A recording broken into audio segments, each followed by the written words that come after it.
Alô, torcedor! Bem-vindo aqui ao canal Conversando sobre Futebol. E como combinado no último vídeo, vamos falar sobre Mundial de Clubes, que teve aí nessa longa história de 65 anos, desde 1960, com algumas nomenclaturas adotadas, assim como critérios de disputa, participantes, até agora 2025. Mas, antes disso, vamos dar aí um resumo do Mundial, o Super Mundial de Clubes da FIFA, que é uma competição criada para este ano, prevista também para daqui a 4 anos, depois daqui a 8 anos, que é mais ou menos para ocupar o calendário do que existiu lá atrás, a partir dos anos 2000, que era a Copa das Confederações, que eram seleções. E elas eram disputadas, passaram a ser disputadas em determinado momento, sempre no ano anterior a uma Copa do Mundo. Então, os Estados Unidos, junto com México e Canadá, serão a sede da Copa de 2026, de seleções. E esse ano, nos Estados Unidos, a FIFA criou esse modelo de disputa, né? Foram 32 clubes iniciais, 12 clubes da Europa, aqui da América do Sul, além dos 4 brasileiros, 2 times argentinos, e os outros 14 times distribuídos, né, originários da CONCACAF, da África, da Ásia. E falando da história dos mundiais, que é o principal tema aqui do nosso vídeo de hoje, entre 1960 e 1979, praticamente 2 décadas, havia um acerto entre a Federação aqui da América do Sul e o campeão da Libertadores e a UEFA e o campeão de lá da Liga dos Campeões. Então, essa Copa Intercontinental, ela passou a existir a partir de 60 entre esses campeões. E praticamente todas as edições eram disputadas 2 partidas e às vezes 3, porque quando os 2 resultados iniciais eram 2 empates ou uma vitória para cada um, independente de saldo, existia a terceira partida. Também nessa época, no início dos anos 70, em 3 decisões, não veio o campeão europeu e veio o vice. E aí tem um detalhe. Em 1974, o Atlético de Madrid era vice-campeão europeu e disputou o Mundial em 2 partidas contra o Independiente da Argentina. E foi campeão mundial sem ter sido campeão da Europa. Então, coisas que aconteciam naquela época. Pois então, a partir de 1980, começa uma organização diferente. A Copa Intercontinental de Clubes passa a se chamar Copa Toyota, montadora de veículos lá do Japão, que passava a patrocinar e levava esse Mundial para que ele fosse sempre disputado no final do ano, lá no Japão, e isso aconteceu praticamente durante 25 anos, entre 1980 e 2004. Então, a partir desse segundo modelo de disputa, era uma partida só, disputada no Japão, e aí o resultado de todas essas disputas foram 13 conquistas de clubes europeus contra 12 conquistas dos times aqui da América do Sul. Nessa época, em 1981, o Flamengo derrotou o Liverpool. Em 83, o Grêmio derrotou o Hamburgo na prorrogação. E em 92 e 93, o bicampeonato do São Paulo, vencendo o Barcelona e vencendo o Milan, respectivamente. Fazendo referência em que países os times brasileiros conquistaram suas 10 taças, nós temos a dizer que o Santos conquistou o primeiro título lá em Lisboa, o segundo conquistou no Maracanã, porque tinha perdido para o Milan lá na Itália e ganhou 2 partidas no Maracanã. E depois, as outras 7 conquistas aconteceram exatamente no Japão. Flamengo, 81, Grêmio, 83, São Paulo, 92. Falando de jogadores brasileiros, né, de times brasileiros marcando gols em decisões, Pelé fez 6 em 5 partidas do Santos, lá em 62 e 63. Depois disso, tivemos alguns jogadores que chegaram a fazer 2 gols em uma única decisão. O caso do atacante Nunes, do Flamengo, em 1981. Em 83, o Renato Gaúcho, atual técnico do Fluminense, marcou 2 gols, sendo que um foi na prorrogação. E em 92, no primeiro título do São Paulo, Raí também fez 2 gols contra o Barcelona. Então, e nessa soma geral de títulos, são 37 conquistas para times europeus e 26 para times sul-americanos. Então, são 10 títulos do Brasil e 16 títulos distribuídos entre os times da Argentina, do Uruguai e Paraguai, né? O Olímpia conquistou esse título também. Então, 26 conquistas sul-americanas. Nessa rivalidade de confrontos entre brasileiros e europeus, fica aqui a curiosidade. 3 times brasileiros decidiram o título aqui. O caso do Benfica, contra o Santos, 62, o Milan, também contra o Santos, em 63. Os 2 jogos que eles vieram jogar foram no Maracanã. E o Bayern de Munique conquistou o título aqui sobre o Cruzeiro, a segunda partida no Mineirão. No ano de 2000, no Mundial da FIFA, o Real Madrid jogou a primeira fase 3 partidas no Morumbi, o Manchester United jogou 3 partidas no Maracanã. E dando um intervalinho sobre o assunto do Mundial de Clubes, nós vamos falar aqui sobre campeonatos estaduais, só umas pequenas informações. Então, existem vários estados do Brasil que tem sempre aquele terceiro clube que é querido por todos, tem aqueles clubes também que são tradicionais, são mais antigos. Então, só atualizando aí, em 2 estados, 2 clubes considerados históricos, importantes, estão disputando a segunda divisão estadual e não conseguiram retornar. No caso lá do Campeonato Amazonense, o Facho Clube, que tinha pedido licença 3 anos atrás, ano passado ficou na segunda divisão nas semifinais e esse ano ficou ainda na fase de grupos. Eram apenas 4 partidas, mas o clube não conseguiu ir para as semifinais e permanece na segunda divisão do Amazonas. Lá no Mato Grosso também, o Dom Bosco lá de Cuiabá caiu ano passado e também no regulamento de 4 rodadas aí de grupos também não conseguiu seguir no campeonato, continua na segunda divisão. Lá na Bahia também, 2 times bem antigos, tradicionais, que é o Ipiranga de Salvador, o Leônico lá de Simões Filhos de Salvador também, ficaram lá na primeira fase do Campeonato Baiano e vão enfrentando as suas dificuldades. No Paraná, o tradicional Grêmio Maringá está na terceira divisão mais uma vez, agora em 2025. O Paraná Clube, que já tinha ficado 2 anos na segunda divisão, agora em 2025, disputou a primeira e foi rebaixado novamente. Então, situação aí muito caótica do Paraná Clube. Então, são pequenas histórias aí de clubes. Ainda temos aí o Alecrim de Natal, que vai também disputar a segunda divisão. Então, são times antigos, têm seus torcedores, têm aí toda a sua história, mas tem enfrentado aí sérias dificuldades em termos de campeonato estadual, né, no seu estado, com a sua torcida lá na sua cidade. Ao falar de Campeonato Mundial de Clubes, ou Mundial de Clubes, ou Copa Intercontinental, ou Taça Intercontinental, ou Copa Toyota, ou Mundial de Clubes da FIFA, tudo isso são nomenclaturas. Apenas realçando que o termo intercontinental significa que é de continente a continente. Então, como nós temos aí 5 ou 6, né, sem dividir América do Sul, então é uma competição em que envolve participantes de pelo menos 2 continentes. Então, sempre foi intercontinental desde lá de 1960. Mas é aquela coisa que a gente já falou. A gente não pode agora, em 2025, querer mudar o nome da competição lá de 1960. Nem a de 1980, nem a de 2004. Então, nomenclatura é um negócio complicado.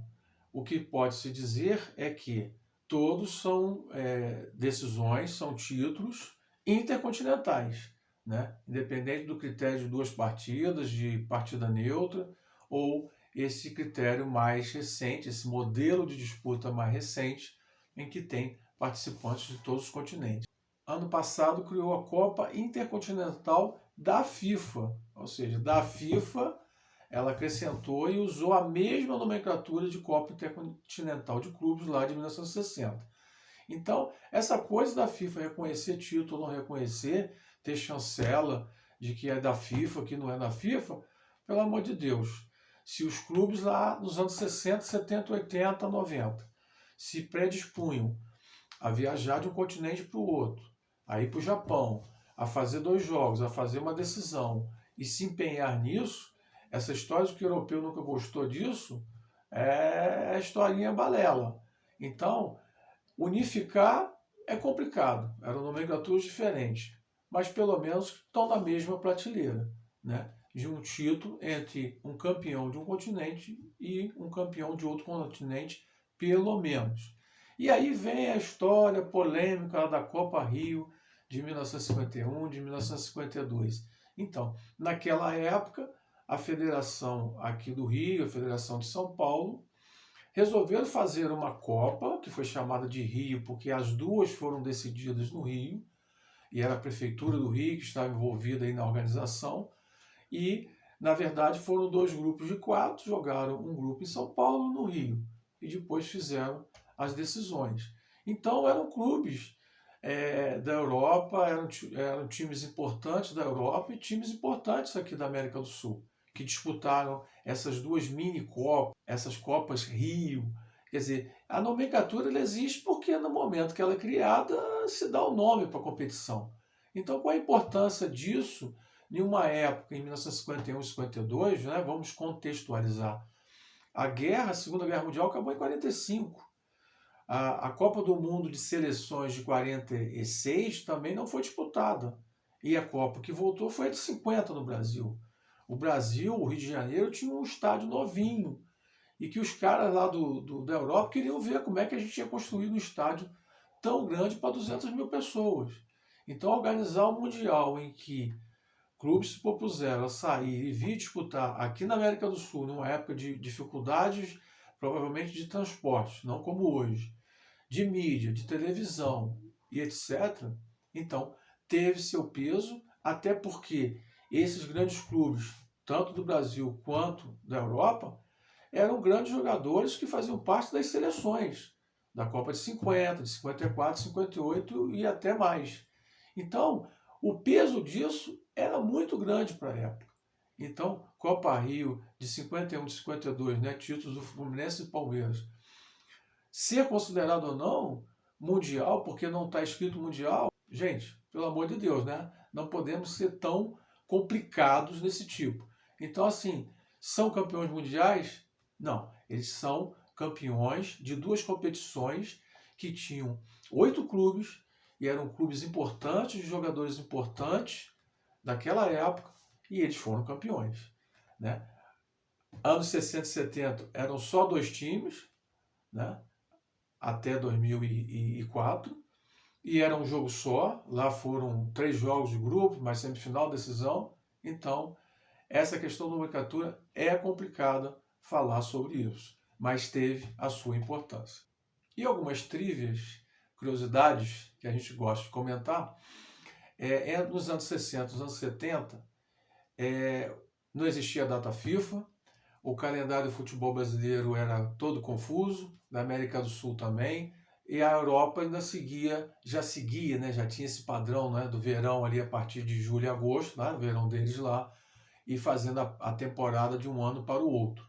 Então, como é que esses times sul-americanos e europeus conseguiam jogar aquelas 2 partidas, né, aquela decisão?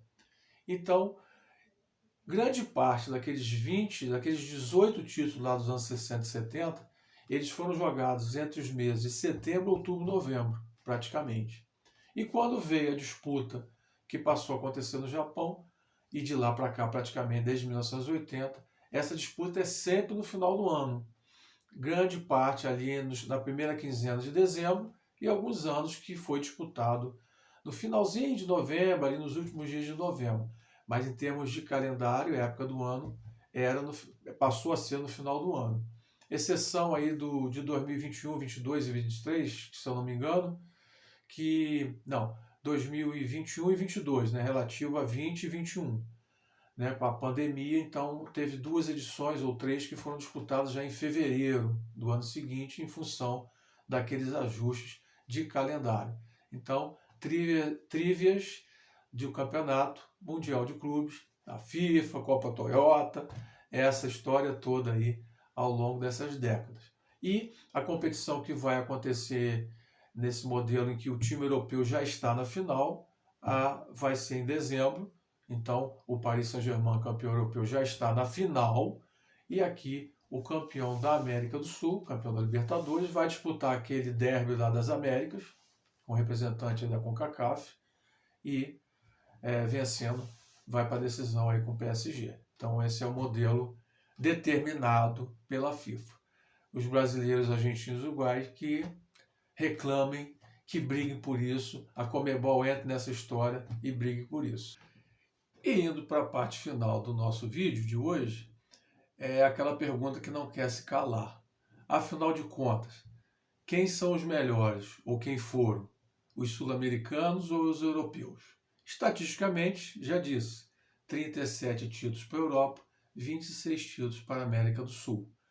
Então, nesse Mundial da FIFA, Super Mundial, né, agora nos Estados Unidos, nós já tivemos 10 confrontos. Então foram 3 empates, 3 vitórias de brasileiros e 4 derrotas, sendo o Flamengo e o Botafogo perderam para o time europeu e as outras 2 derrotas foram do River Plate e do Boca Juniors. Então, amanhã Palmeiras e Chelsea, mais um joguinho aí para ver se a gente, de repente, fica aí com 4 vitórias também, 4 vitórias para cada um e 3 empates. Então, afinal de contas, quem são os melhores? Então, vamos nós aqui pensar da seguinte maneira. Nesses últimos 15 anos, algumas coisas aconteceram no futebol europeu e no futebol mundial. Primeiro, a globalização. Então, vamos pegar aqui um outro gancho. O futebol africano praticamente começou a disputar competições praticamente nos anos 60. A Copa da África começou em 1957. E eles fizeram sempre um negócio interessante, porque era competição a cada 2 anos. Então, por que eu estou falando isso? Porque hoje, nessa globalização, existem diversos jogadores africanos que jogam na Europa. Então, é uma globalização total, como os sul-americanos já jogam na Europa lá desde os anos 70. Sempre teve lá uma meia dúzia, depois teve aquele boom lá de jogador brasileiro indo para Portugal. Depois o jogador argentino, já nos anos 80 e 90, eram os preferidos dos europeus. E hoje nós temos aí centenas de jogadores de outros continentes que jogam lá. Então, para eles que têm dinheiro, é fácil você contratar os melhores. Então, esse é um ponto. Tem dinheiro, contrata os melhores jogadores e forma os times fortes. Então, não é questão do time europeu ser mais forte. É uma questão de eles terem jogadores importantes, jogadores bons de bola, que formam o time. Para você ter uma ideia, em 2010, a Internacional de Milão foi campeã europeia, campeã do mundo, e teve partidas que os 11 jogadores em campo não tinha nenhum italiano. Nós estamos falando de 2010, nós estamos falando de 15 anos atrás. Então, esse é um fator, ter dinheiro, contratar os melhores. Então, quando o Manchester City vem aqui, o Chelsea e o Real Madrid, o Barcelona e por aí vai, conta lá quantos jogadores espanhóis, italianos e ingleses tem no time. Não tem. E nós estamos passando aqui, pelo menos nos últimos 2, 3, 4 anos, também isso. Os principais times brasileiros, né, esses 4 que estão no Mundial e outros, estão com vários jogadores sul-americanos. Jogadores uruguaios, argentinos aqui nos times do Rio de Janeiro, nos times de São Paulo, porque existe uma globalização. Então, essa é uma questão que... sim, outro detalhe que eu já ia esquecendo. Nesses mesmos 15 anos, houve uma definição na Europa, por causa da comunidade europeia, de que os jogadores dos países europeus, eles não são estrangeiros quando eles saem do seu país natal e jogam nos outros países. Então você tem na Internacional 11 jogadores que são dos outros países da Europa. E isso não é problema para eles. Aqui no Brasil, durante décadas, a gente só podia ter 2 jogadores estrangeiros em campo, jogando por um time brasileiro. Então, globalização e dinheiro, acontece esse tipo de coisa. E um outro aspecto que é considerado um ponto favorável, desfavorável, é a questão do calendário, né? Nos últimos anos, os 4 títulos brasileiros da Libertadores, nossos times chegavam em dezembro lá no Mundial com 70 partidas nas costas, enquanto os times europeus qualificados, preparação física, qualificados nos seus campeonatos e com dinheiro para ter os melhores jogadores, estavam no meio da temporada. Então, será que isso também tem a ver agora no meio do ano, ou seja, na transição de uma temporada para outra? Os europeus estão cansados, estão jogando lá 35, 40 graus. A Copa do Mundo ano que vem vai ser nessa temperatura, né? Então são alguns fatores. Uma outra coisa que é óbvio que aconteceu nessas décadas todas, desde a grande conquista sul-americana e principalmente por ser o Brasil. Quando o Brasil conquistou o tricampeonato em 70, nós éramos aqui da América do Sul os melhores jogadores do mundo. E os europeus eram jogadores mais sistemáticos, aquela coisa. Tiveram grandes craques, mas eles tinham um futebol limitado. Naquela mesma época, os times brasileiros, nessa época de junho, julho, iam para a Europa fazer lá, disputar aqueles torneios de verão. Então a gente ia lá mostrar nosso futebol, os nossos jogadores acabavam ficando por lá e a gente tinha uma supremacia muito interessante em relação a isso. Então olha só, são muitos fatores que envolvem não só as transformações ao longo das décadas, mas o fator calendário, o fator dinheiro, o fator de jogador ser da comunidade europeia, o fator dos africanos estarem lá. Mohamed Salah, grande craque do Egito, está lá no Liverpool há tantos anos. Então, essa globalização. Então, vamos agora para as quartas de finais do Super Mundial e no final do ano, em dezembro, vai ter a Copa Intercontinental da FIFA, chancela da FIFA, em que o Paris Saint-Germain já está esperando lá. Então, pessoal, obrigado aí por mais um vídeo. Tentamos aí falar o máximo possível, fazer as trilhas, fazer algumas referências, muitas curiosidades. Estatisticamente não dá para ficar relacionando. Então, é mais um bate-papo, é mais uma descrição aqui do nosso tema desse vídeo Mundial de Clubes, Sul-Americanos, Europeus e por aí vai. Obrigado, torcedor. Até a próxima. Curta aí o canal, converse aí com seus amigos, passem aí as referências e vamos em frente. Aquele abraço, torcedor.